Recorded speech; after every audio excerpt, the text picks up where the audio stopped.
Gamophobia dipandang dari sisi psikologis dikaitkan dengan kondisi mental yang membuat seseorang takut berkomitmen dalam asmara, yaitu ikatan pernikahan. Pernikahan adalah sebuah keputusan serius bagi setiap orang yang bisa menjadi mimpi indah bagi sebagian orang, sementara mimpi buruk yang sebaiknya dihindari bagi orang lain. Gamophobia bukan hanya ketakutan akan pernikahan, tetapi ketakutan akan tanggung jawab yang bertingkat oleh ketidakmampuan menjaga hubungan untuk mengatasi gejala psikologis dan fisik. Dengan fobia ini, seseorang dapat menyukai atau mencintai orang lain, tetapi ketika orang tersebut menginginkan sesuatu yang lebih serius atau ingin berkomitmen pada suatu hubungan, maka pengidap gamophobia akan mulai mengalami perasaan negatif, bukan perasaan positif. Apabila dikaitkan dengan teori Maslow, pada dasarnya manusia membutuhkan rasa ingin dimiliki dan dicintai, belonging and love, pada dirinya. Pada awalnya, Maslow mengajukan hierarki 5 tingkat yang terdiri atas kebutuhan fisiologis, rasa aman, cinta, penghargaan, dan mewujudkan jati diri. Dan Maslow berpendapat jika tidak ada satupun dari kebutuhan dalam hierarki tersebut dipuaskan, perilaku akan didominasi oleh kebutuhan fisiologis. Akan tetapi, jika kebutuhan fisiologis telah terpuaskan semua, kebutuhan tersebut tidak lagi dapat mendorong atau memotivasi. Orang itu akan dimotivasi oleh kebutuhan tingkat berikutnya dalam hierarki itu, yaitu kebutuhan rasa aman. Begitu rasa aman terpuaskan, orang itu beranjak ke tingkat berikutnya, dan begitu seterusnya. Ia terus menaiki hierarki tingkat tertinggi. Apa penyebab dari gamophobia? Pada area otak yang disebut amigdala kemungkinan berperan. Area ini merekam reaksi seseorang terhadap peristiwa dan mengingatkan kita tentang perasaan ketika menghadapi peristiwa serupa. Fobia spesifik seperti gamophobia dapat berkembang di awal kehidupan. Ini mungkin karena campuran hal-hal daripada penyebab tunggal. Misalnya, menjadi respon yang dipelajari dari mengamati orang tua atau kerabat dekat lainnya. Sehingga kemungkinan besar gamophobia adalah campuran dari faktor lingkungan dan genetik. 1. Pengalaman negatif.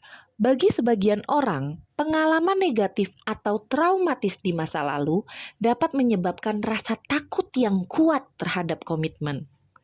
Anak-anak yang tumbuh dalam rumah tangga dengan orang tua yang tidak bahagia, selalu bertengkar atau mengalami kekerasan dalam rumah tangga, mungkin takut mengalami situasi yang sama ketika mereka dewasa.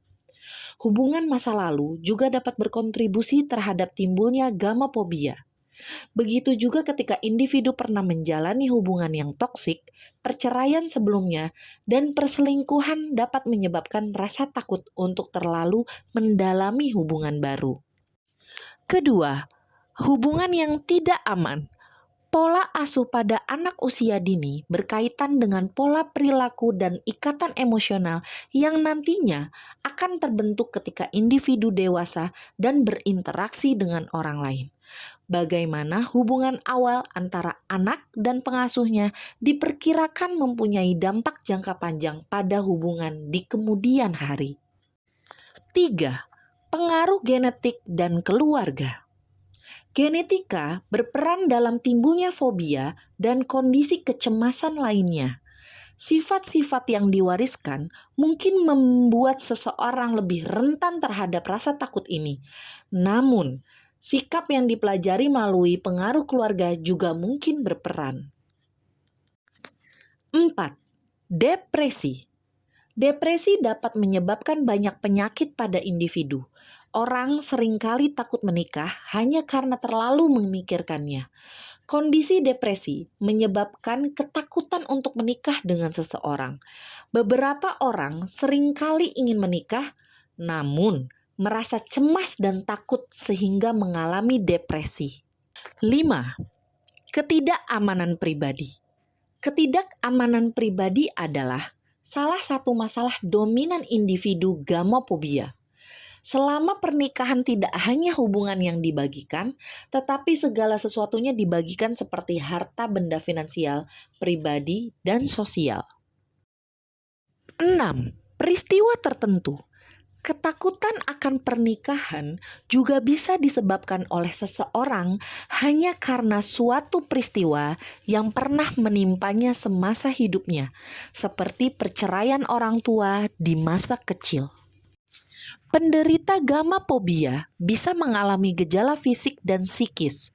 Gejala-gejala ini terkadang bisa muncul dalam kondisi ekstrim yang mengakibatkan serangan panik dan kecemasan terus-menerus dan berlangsung selama 6 bulan atau lebih. Gejala fisik gamophobia: pertama, sesak nafas.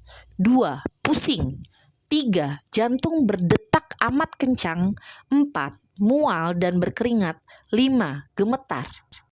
Gejala gamophobia psikologis yang umum juga bisa dirasakan, antaranya rasa bersalah atau malu karena takut akan pernikahan atau komitmen, ketakutan atau kepanikan yang intens tentang pernikahan atau komitmen, kurangnya kendali atas rasa takut akan pernikahan atau komitmen, kekhawatiran yang luar biasa tentang pemikiran tentang pernikahan atau komitmen, pengakuan bahwa ketakutan akan pernikahan atau komitmen itu berlebihan. Orang yang mengalami fobia ini akan mengalami kesulitan dalam menjalin hubungan jangka panjang serta membawa hubungan ke jenjang pernikahan. Individu yang mengalami gamophobia akan merasa bahwa pernikahan merupakan suatu hal yang buruk yang harus dihindari. Bagaimanakah cara mengatasi gamophobia? Seorang penderita gamophobia mungkin memiliki alasan yang sangat valid untuk tidak berkomitmen. Ini menjadi pilihan pribadi dan bisa dilakukan siapa saja. Di sisi lain, gamophobia juga dapat berdampak pada kesehatan. Jika seseorang tidak dapat mengatasinya sendiri, maka mungkin mendapat manfaat dari menemui profesional kesehatan mental. Sangat penting untuk mencari bantuan medis jika penderita gamophobia juga mengalami serangan panik, kecemasan, atau depresi. 1. Hipnoterapi. Hipnoterapi bisa menjadi cara terbaik untuk menyelesaikan masalah dan menemukan akar masalahnya. Mengapa Anda takut dengan komitmen? Peristiwa apa yang menjadi penyebab ketakutan akan kewajiban? Apa yang secara tidak sadar mengingatkan Anda untuk bereaksi dengan cara yang tidak Anda inginkan? Temukan pemicunya dan lepaskan. 2. Terapi perilaku. Dalam terapi perilaku, teorinya adalah bahwa perilaku dipelajari dan oleh karena itu dapat diubah. Penderita gamophobia akan mengidentifikasi perilaku merusak diri sendiri dan mempraktikkan strategi untuk mengubahnya. 3. Terapi pemaparan. Terapis membuat pengalaman seperti pernikahan untuk memberikan perasaan kepada pasien. Diskusi positif tentang pernikahan dilakukan untuk mengatasi rasa takut. Selama perawatan, terapis mencoba menenangkan pasiennya. Dalam beberapa sesi, pasangan yang sudah menikah juga bisa berbagi pengalamannya. Dengan memberikan paparan secara teratur, pasien mengembangkan resistensi terhadap gangguannya. Pasien menjadi akrab dengan pengalamannya dan mengatasi kecemasannya. 4. Cognitive Behavioral Therapy atau CBT. Pada beberapa individu, gamophobia dapat terjadi karena beberapa kejadian menyedihkan di masa lalu. Jadi, dalam CBT, seorang terapis berusaha menghilangkan pikiran negatif seseorang dengan melakukan konseling. Klien yang memiliki rasa takut akan pernikahan karena gambaran yang mengganggu dan pengalaman peristiwa masa lalu, rasa takutnya akan dihilangkan dengan sesi sharing dan ngobrol. 5. Obat yang diresepkan. Pengobatan mungkin diperlukan jika terdapat kondisi mental lain seperti kecemasan atau depresi yang terjadi bersamaan dan dapat membuat individu merasa lelah dengan kondisi fisiknya. Dalam kebanyakan kasus, obat-obatan ini akan digunakan bersamaan dengan beberapa bentuk psikoterapi.